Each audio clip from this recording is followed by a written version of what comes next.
First off, I'd like to say send my condolences to UVA and the community, the football team, Coach Elliott, during this hard, tragic time. Obviously, exchanged messages with Coach Elliott this morning, and obviously he's a strong man of faith, but a tremendous tragic loss that they've experienced right now, and just send my hearts and thoughts and prayers to the team and the university there. Questions?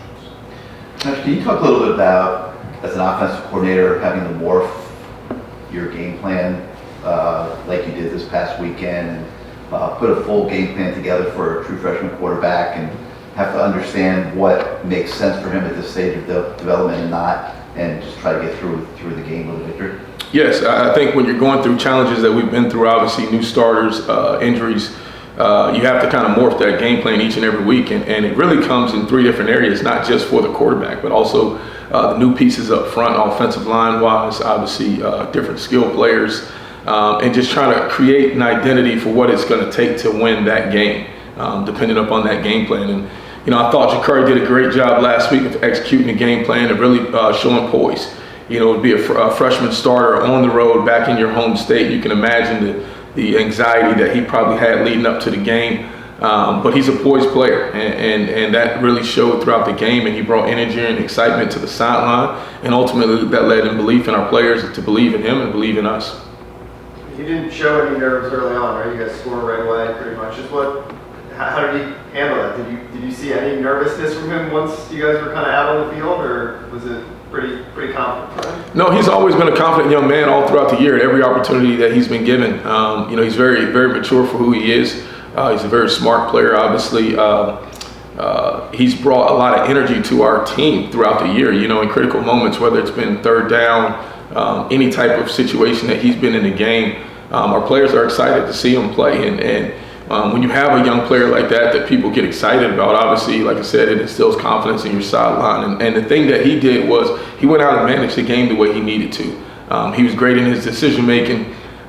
He didn't make any critical mistakes, and I think that's important too, because you look at that team that we played, and that team is a very talented team. They're number 2 in the country in turnover margin at the time that we played them, and so he knew going into the game, protecting the football at all costs was going to be critical to our success, and that's a credit to him and the other players. How is he, progressed in when it comes to learning the playbook and stuff? He started out the year basically running, not ton of plays, running similar packages, that kind of thing. Now he's had to run the whole offense. How is he?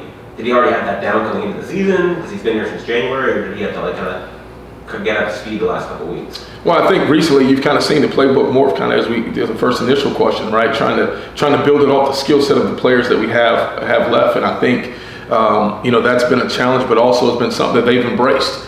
Is how can we get as creative as we can to allow our players to be in the best position that they can be in successfully, and kind of building off each and every one of their strengths. And I think that as I went back and talked about, it's not just him just as a quarterback, but what can the offensive line handle with all the new different pieces, new pieces at running back, what can they do and what do they do best. And so just trying to be as creative as we can as down this stretch to benefit our players the best way possible. And how have you guys changed how you want to utilize Rashard Smith? Last weekend, a lot of screen passes to him. You wanted the backfield a little bit. How have you, adjusted how you want to use him, I guess?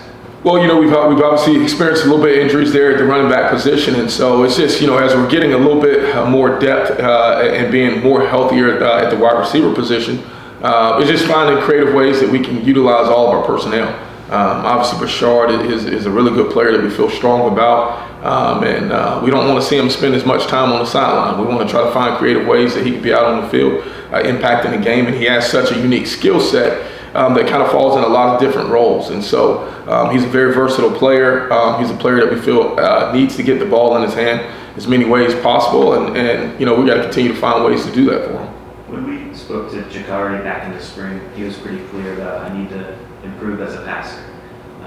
In what ways have you seen him take strides in that phase of his game? And in general, is that something you feel like quarterbacks can improve a lot on at the college level during their years here?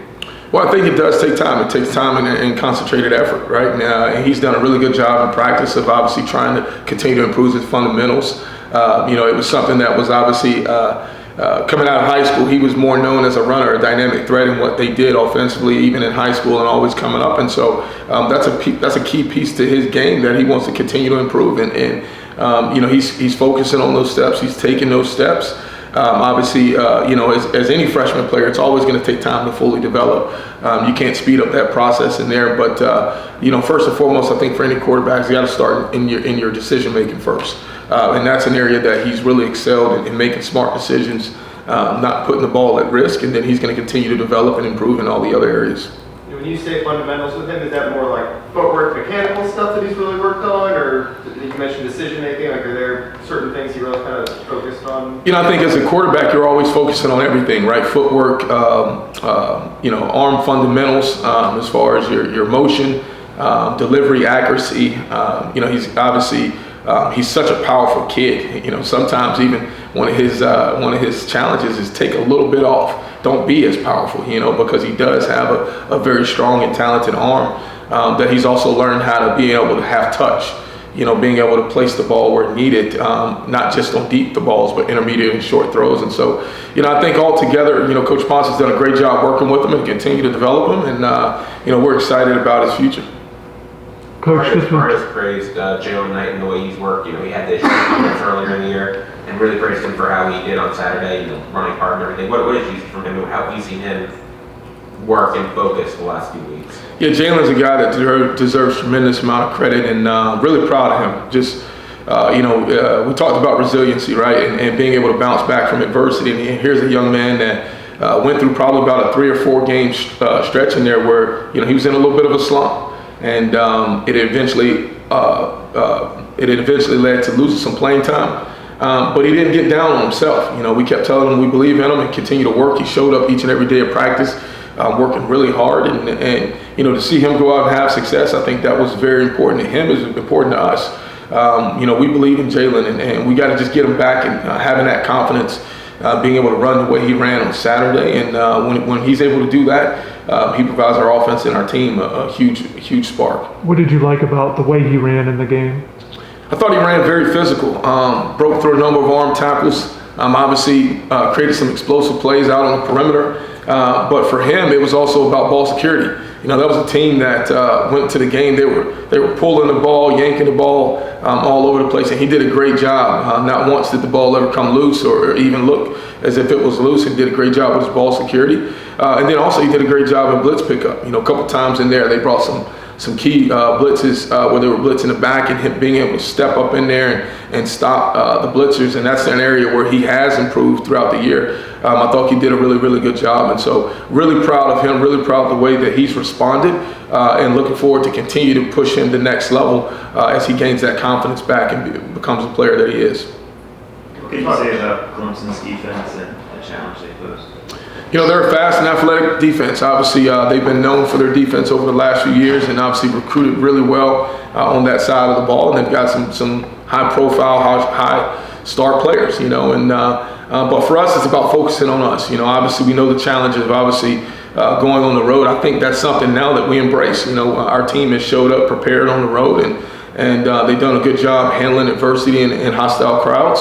But we've got to focus on playing the cleanest football that we can. We've got to continue to improve in a lot of different areas, but we've got to carry over confidence as well as we improve. We've got to carry over confidence and winning a tough game on the road last week, and be able to carry that over into this game. It's going to be a tremendous challenge for us, and we look forward to it.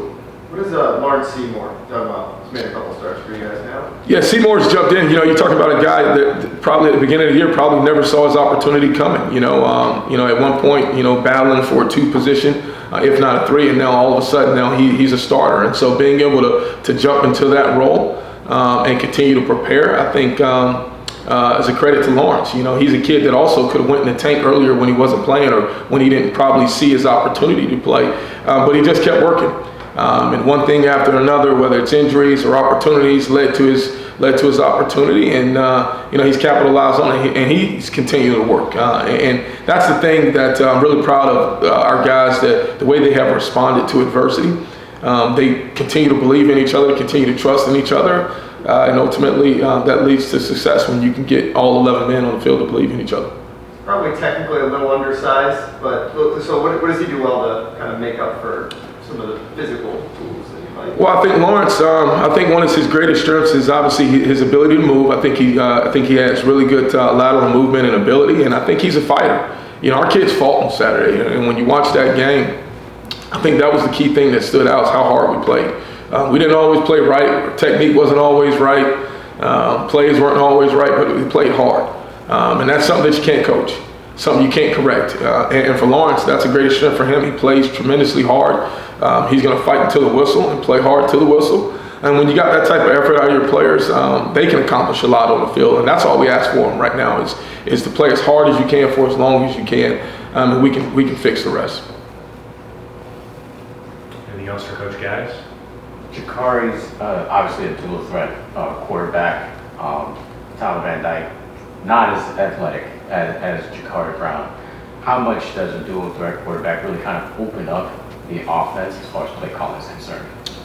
Well, I think it puts challenges on opposing teams' defenses first, right? From a defensive standpoint, it's how do you defend a dual threat quarterback. There's certain things that you won't see when you have a dual threat quarterback that you would see if you had an in-pocket passer. But also, obviously, there's new challenges that we will see continue as we move forward, right? With different forms of coverages. You know, you're starting to see people load the box when you have a dual threat quarterback because of the threat of the run. And so I think, you know, for us, it's making sure that we can take advantage of all things. You know, take advantage of being able to use the quarterback in the run game, but also being able to use our quarterback in our pass game. And I think, you know, how we use them, I think is very important. I think obviously our skilled players around him being able to step up and make critical plays in moments in games are going to be very important to the supporting cast of Jacurri as well, because you're talking about a freshman quarterback. So we don't always want to put it all on his shoulders, but we want to make sure that the supporting cast is playing up to a level that we can kind of relieve him of any stress that allow him to go out and play as clean as possible for us. How much do you think, you guys played in pretty some tough road environments? I mean, obviously 107,000 people at A&M, full house at Virginia Tech. Clemson's obviously got an atmosphere, it's right up there with them. How do you think the offense has learned to handle those environments, and how are you guys going to teach Jacurri, because he didn't start those games to play in that kind of environment if he does play this weekend? Yeah, we really kind of just embrace playing on the road, you know, just our process, focusing on our away game process of what we do and how we prepare. Obviously a new challenge being on the road in a different type environment. I think the experience that we experienced early in the year at Texas A&M should be able to carry over a little bit of confidence playing in front of such a large crowd that you know we'll experience on Saturday. But any road game is any road game. You know, we've got to focus first on us, focus on the things that we must do to win this game, and ultimately we got to execute at a very high level, especially when you're going against a talented team. You can't afford to give them anything. You've got to be able to maximize on all the opportunities that you have and capitalize on them ultimately with effort, execution, and fundamentals. Got time for one more for Coach Gattis, if anyone has one? Yeah, I'll ask about Restrepo. Just kind of getting him back. Maybe I know that just getting him back. I know early on he was certainly really good, but what do you see him when he's out there?